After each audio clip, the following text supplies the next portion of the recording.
Estamos con un miércoles movilizado hoy, porque vamos a tener diferente tipo de reclamos, de manifestaciones por distintos pedidos, tanto a nivel nacional, y cuando digo a nivel nacional, mayormente me refiero al hecho del Congreso de la Nación, ¿sí? Donde, o por lo menos en la capital federal, en Cava, en la ciudad autónoma de Buenos Aires, que es donde, bueno, obviamente mayor visibilización tienen las movilizaciones, las manifestaciones, aunque en Chivilcoy también vamos a tener una réplica de esta movilización, de esta manifestación que se va a estar desarrollando en el día de la fecha, un poco por el tema del veto, ¿sí? En lo que tiene que ver con la educación universitaria y otro poco también vinculado a la salud a través del Hospital Garrahan. Pero ya vamos a adentrarnos en esta cuestión. Antes queremos charlar con Mauricio De Marzi, él es docente universitario y también es investigador del CONICET. Hemos charlado bastante en este último tiempo con él por diferentes cuestiones, por diferentes motivos, y me interesa abordar un par de temas, no solamente la cuestión universitaria, de la que hemos charlado y que también le vamos a preguntar, porque bueno, hoy también es otro día movilizante para la educación universitaria, pero fundamentalmente también preguntarle porque tengo entendido que en estos últimos días, no sé si decir se ha retomado, se ha reflotado o se le ha dado nuevamente visibilidad a una encuesta que se viene realizando aquí en la ciudad de Chivilcoy. Es un trabajo desde hace años, no es de ahora, pero desde hace años que se viene llevando a cabo sobre la celiaquía. ¿Cómo estás, Mauricio? Buen día, gracias por conectarte con nosotros. ¿Cómo andás?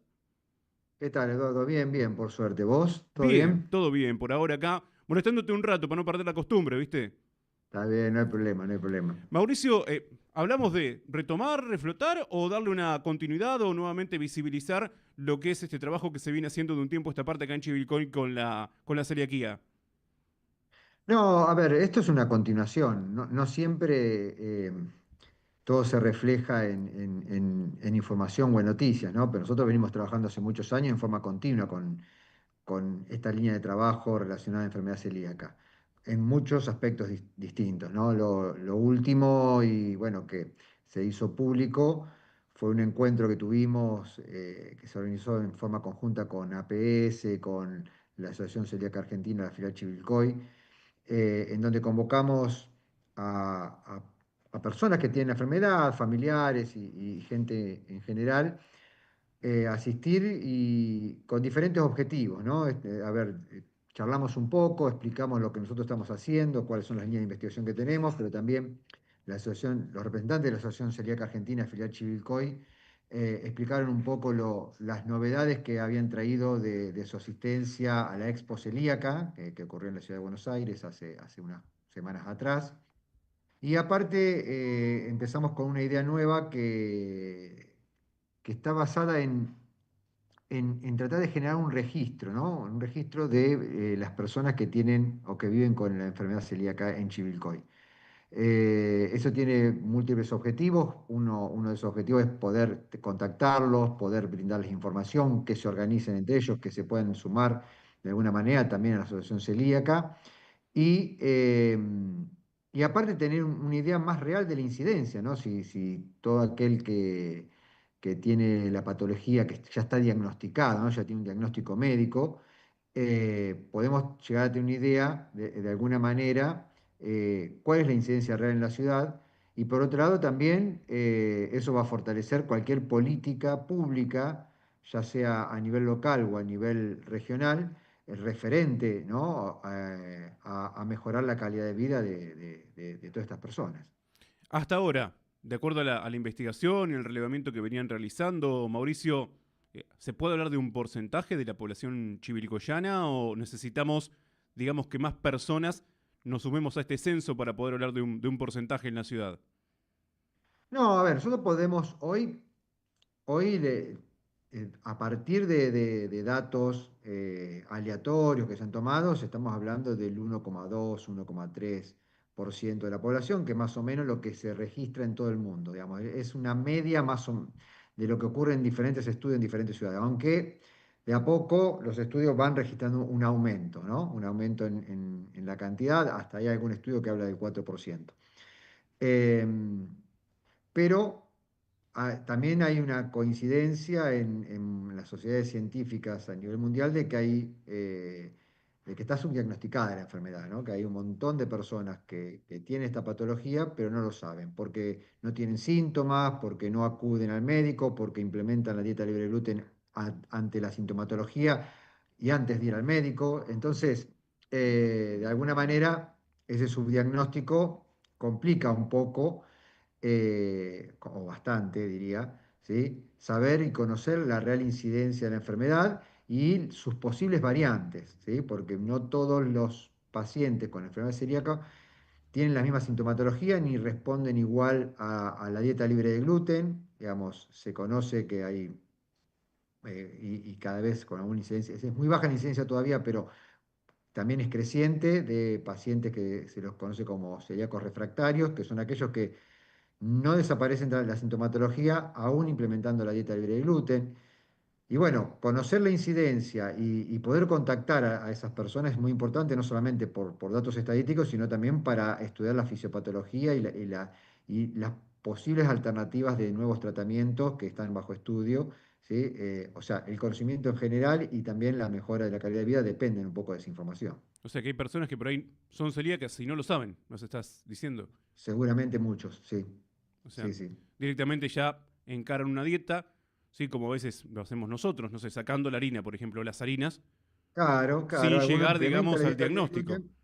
Exacto. Pero hay gente que no lo sabe porque tampoco tiene síntomas y está, o sea, Claro. come gluten, no tiene sintomatología, pero el intestino sí está sufriendo el proceso inflamatorio relacionado con la patología. Y nos pasó a nosotros con un caso muy cercano, una persona que trabaja con nosotros en el laboratorio. El diagnóstico de la enfermedad celíaca fue totalmente casual porque nosotros muchas veces nos usamos como controles, nos sacamos sangre, qué sé yo, y este chico le daba muy alto todos los marcadores serológicos relacionados con la enfermedad y, y bueno, no sabíamos qué estaba pasando, si había algún problema en la determinación, pero bueno, terminó siendo un paciente celíaco, ¿sí? Y nunca tuvo un síntoma.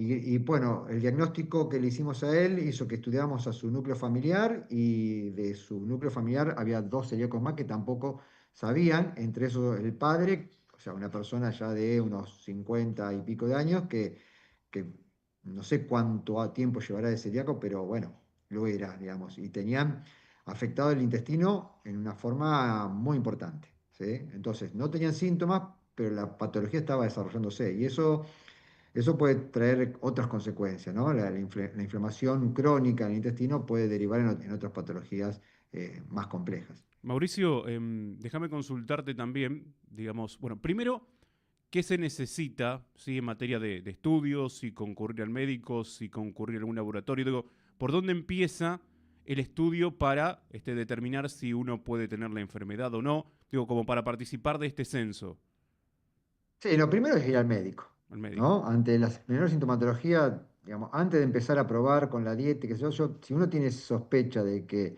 el gluten le cae mal o que tiene síntomas reiterados de dolor, cólicos, diarrea, bueno, yo creo que hay que acudir al médico, al gastroenterólogo si es posible, eh, como para que un profesional se haga cargo de realizar la estrategia de diagnóstico. Lo primero que se hace normalmente es un análisis de sangre para determinar los marcadores de anticuerpos, el antitransglutaminasa IgA, puede haber una determinación de antigliadina de aminada también, son dos de los tipos de anticuerpos más empleados y que mejor correlacionan con la enfermedad, ¿sí?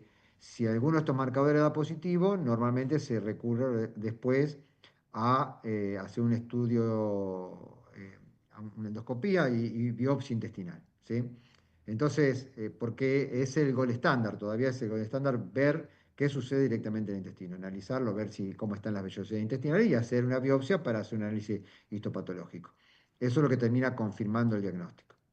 Entonces, ¿qué pasa? Si uno implementa la dieta libre de gluten por suficiente tiempo antes de recurrir al médico, los marcadores moleculares que uno busca en sangre se negativizan y el intestino se recupera normalmente, no siempre, pero en la mayoría de los casos se recupera. Entonces, todos estos estudios van a dar negativo y la persona va a estar en dieta libre de gluten, está bien, por ahí es una decisión de vida comer, pero Sí, digo, ser celíaco no solamente implica no comer gluten, ¿sí? Por voluntad, sino que evitar la contaminación cruzada, claro. evitar eh, como es tener, no evitar, pero por ahí hay patologías que están muy relacionadas entre sí y la enfermedad celíaca está muy relacionada con la diabetes de tipo 1, está muy relacionada con las enfermedades de tiroides. Entonces, muchas veces el cuadro clínico general a un médico lo ayuda para tomar prevenciones y para poder hacer un diagnóstico precoz de otras patologías, ¿no? Porque, digamos, ese cuadro clínico, así como el epidemiológico a nivel poblacional, el cuadro clínico general de una persona, permite un análisis integral, digamos, y esta información se perdería, ¿no?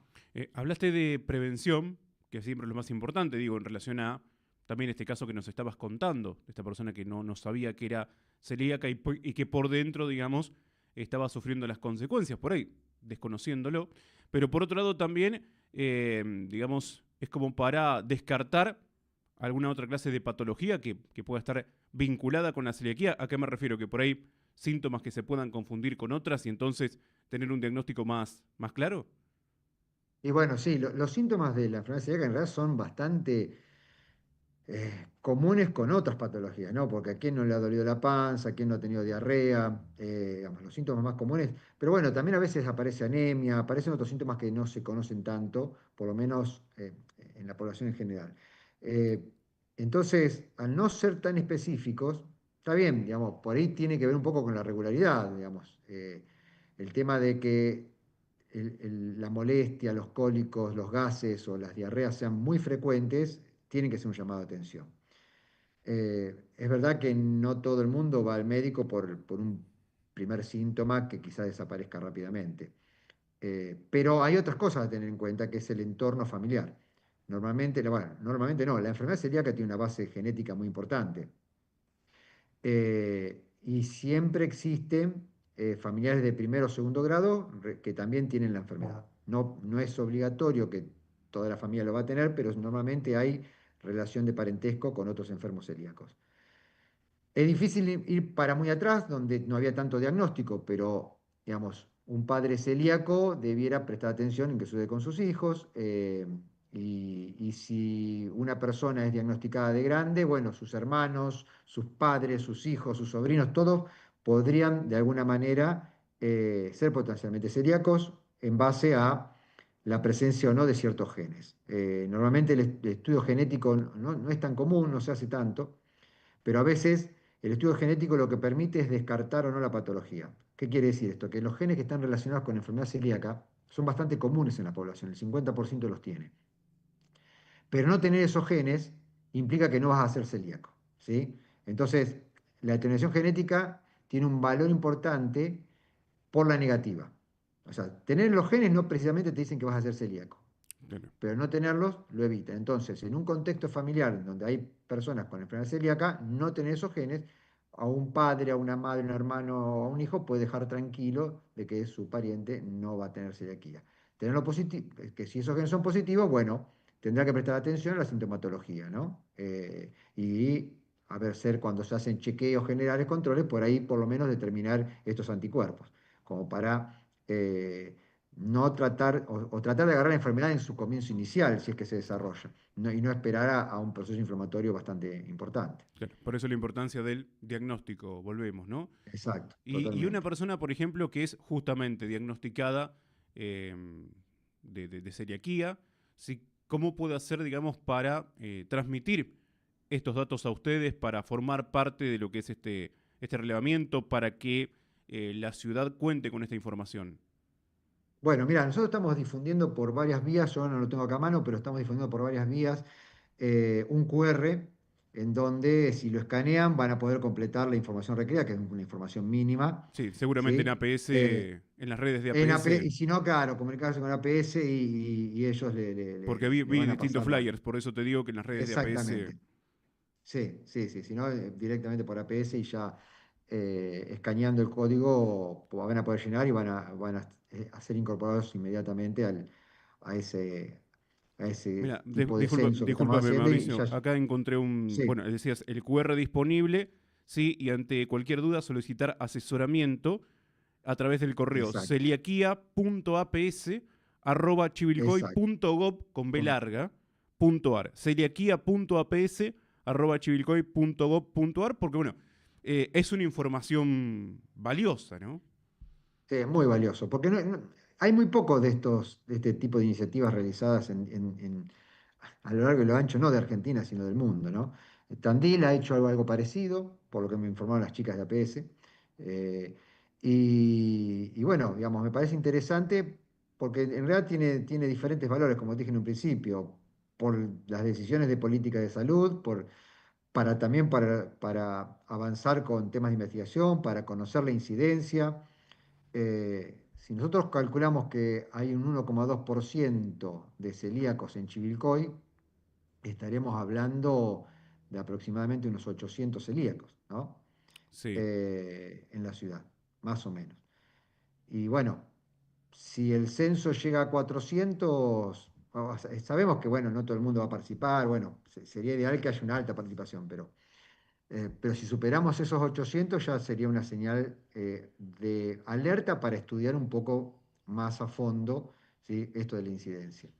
Eh, pero bueno, veremos cómo transcurre. No creo que sean, estas cosas no generan información, o sea, generan información, pero las conclusiones no van a ser rápidas, ¿no? Esto va a llevar un tiempo de análisis, de ver cómo evoluciona y, y, y cómo es, y de poder tomar decisiones al respecto. sí. Bueno, sí, primero del censo es muy difícil que participe toda la población, pero bueno, por lo menos ni siquiera participaron del 2022, que era el censo obligatorio, ¿no? Así que, Claro, pero claro. lo que voy es que, bueno, por lo menos tener una noción, ¿no? De saber Exactamente, el exactamente. porcentaje. Ahora, te iba a hacer dos preguntas en una, pero me quedé pensando en esto, que recién te escuchaba y decía, ¿no? ¿Cómo fue también, no sé si hablar de la industria, porque en algunos casos más que la industria son emprendimientos, sí, de cómo fue creciendo también esta propuesta de alimentos libres de gluten, del sin TAC, digo, cómo fue creciendo progresivamente, de hecho,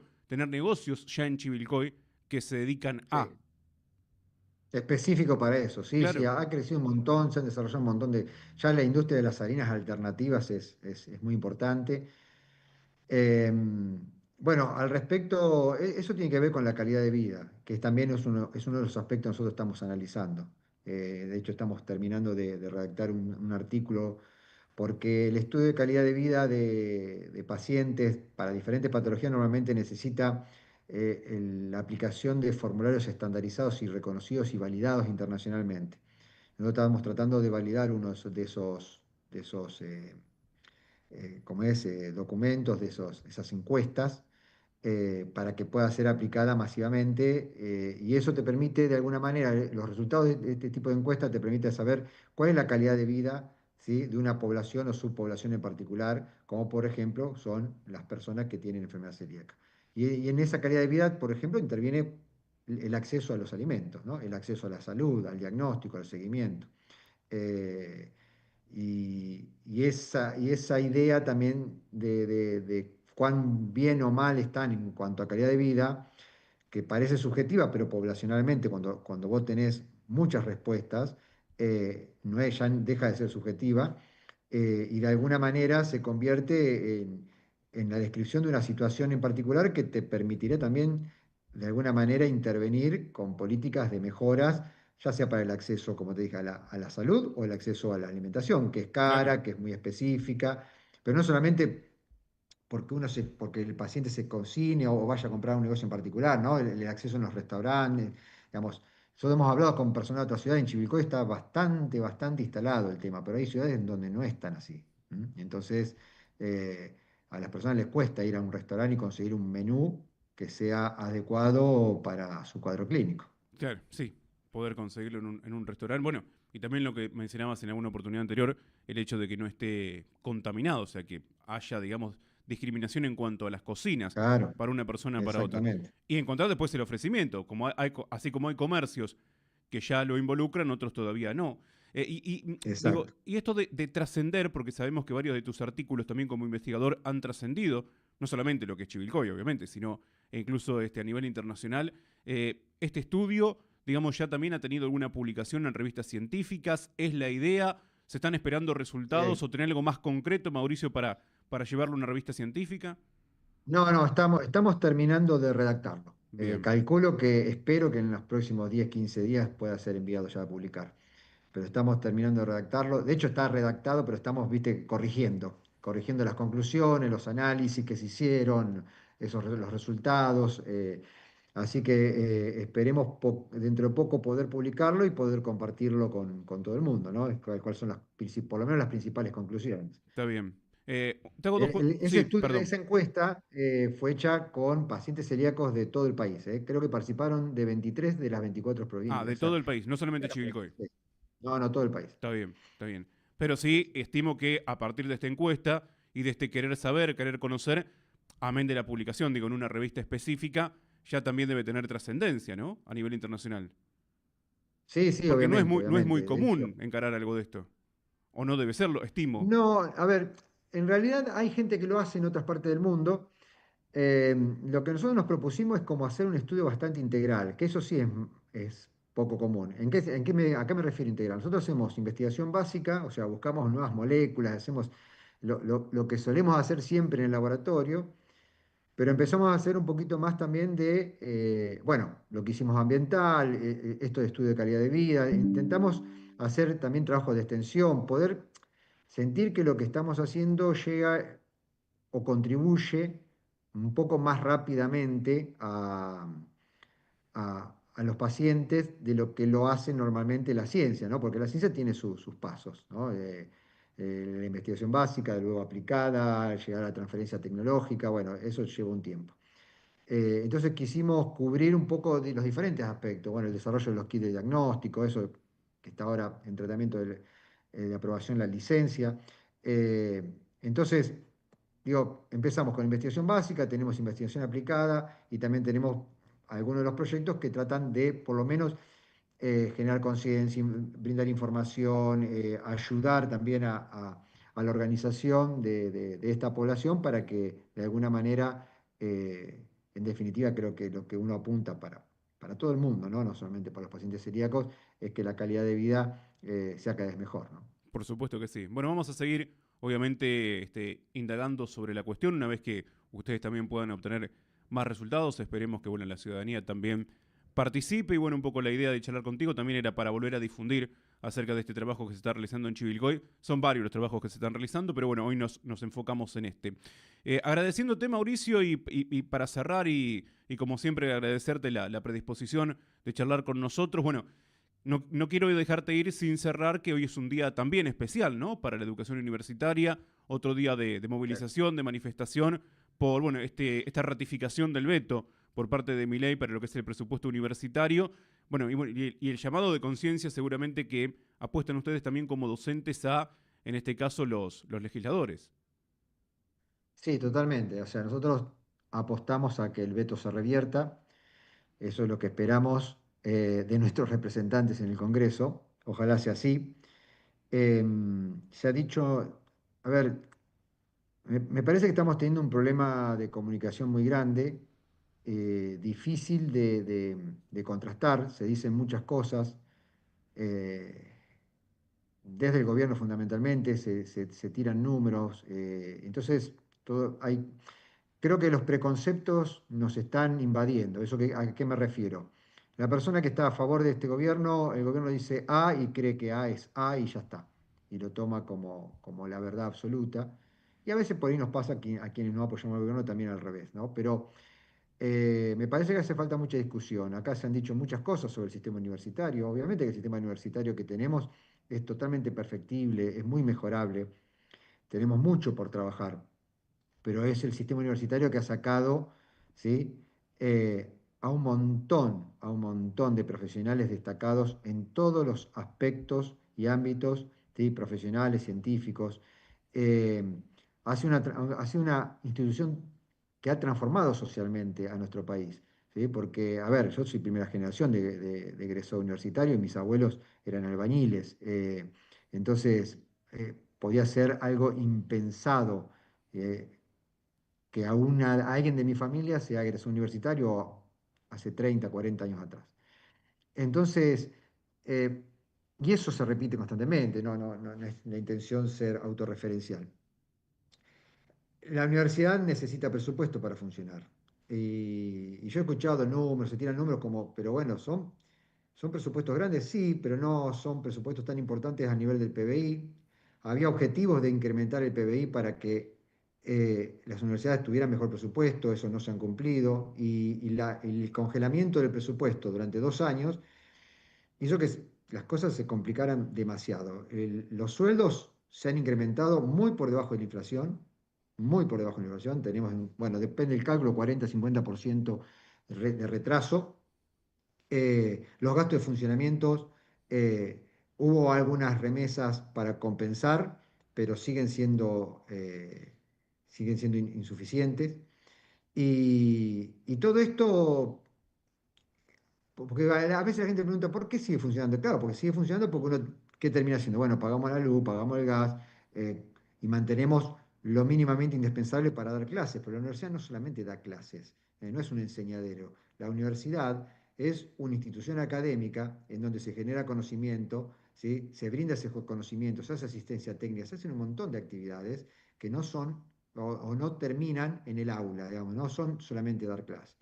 Y en ese sentido, sí se está resintiendo totalmente. A ver, nosotros como equipo de investigación, yo tengo un laboratorio, tengo unas 14 personas trabajando en las diferentes líneas de investigación y se nos ha cortado el financiamiento totalmente. Cuando se nos terminen los reactivos, se nos terminan. Eh, Sobrevivimos por apoyo externo, digamos, yo, a ver, codirijo una tesis de doctorado con un investigador alemán y el otro día me preguntaba en una reunión que tuvimos cómo estaba la situación. Cuando le contamos, dijo, bueno, yo voy a tratar de ayudarlos. Pero bueno, la idea es que la ciencia argentina pueda sobrevivir por sí misma, más allá de los contactos o relaciones internacionales que pueda tener. Claro. Y aparte, la soberanía depende del desarrollo científico-tecnológico. Eso nuestra independencia económica, nuestra independencia política como país depende de eso. Los grandes países del mundo lo hacen. Estados Unidos no es un país donde la ciencia está privatizada. Si bien hay mucha fuente de financiamiento privado, el sistema científico público es importantísimo y hay un financiamiento público importantísimo. Lo mismo pasa en Europa. Entonces, eh, es la forma de poder desarrollarte en forma autónoma y no tener que solamente copiar lo que hay afuera o pagar patente, ¿no? Y la universidad es el centro y la base de todo el sistema científico nacional. Entonces, cuando se cortan los presupuestos, y dice, pero siguen funcionando, siguen dando clases. Sí, seguimos dando clases a pesar de los magros sueldos y seguimos dando clases a pesar de la falta de dinero para mantenimiento de las actividades académicas, que no son solo dar clases. Pero ¿qué pasa? Uno termina priorizando brindar el servicio a los estudiantes, a los alumnos, para que ellos puedan ser nuestros futuros profesionales. Pero lo otro se va resintiendo, y si se va resintiendo, vamos perdiendo personal, se nos ha ido gente, y gente muy formada. Se ha ido del país a trabajar a otros lados. No solamente, no estoy diciendo que se están yendo a Europa, a Estados Unidos, se van a Brasil, por ejemplo. Claro. Y bueno, y eso es muy triste y es una pérdida que va a costar muchísimo tiempo recuperar. Bueno, vamos a ver qué pasa en la tardecita noche de hoy también con estas movilizaciones y con este pedido para el Congreso. Y bueno, ya que está, aprovechamos también, ahora que estamos hablando de la educación universitaria, para mandarle un saludo a todos los profesores hoy en el Día del Profesor, dicho sea de paso, ¿no? Mauricio, Bueno, muchas gracias. muchas gracias por tu tiempo y por atendernos y bueno, la seguimos en cualquier momento. Dale, cuando quieras, Que Eduardo. sigas Muchas muy gracias bien, por muchas llamar, ¿eh? gracias. Mauricio de Marci charlando Hasta con luego. nosotros en la mañana del centro. Bueno, obviamente él es profesor universitario, le mandamos un saludo a todos los profesores en su día y además investigador del CONICET. Hoy hay una jornada de protesta y movilización al Congreso de la Nación. Aquí en Chivilcoy va a tener su réplica a partir de la hora 18. No al veto, está convocando el Frente de Unidad Docente Bonaerense en defensa de la salud y la educación pública, por más presupuesto para educación, financiamiento universitario, financiamiento al Garraham y también a las personas jubiladas. Esperan y convocan, obviamente, a todos los docentes, alumnos y vecinos de Chivilcoy a marchar por esta causa justa. Nos enviaba este flyer para difusión Julio Andanusi, el secretario general de SUTEBA aquí en la ciudad de Chivilcoy. Se concentran a partir de las 18 horas en la plaza 25 de mayo. Hacemos una primera tanda aquí en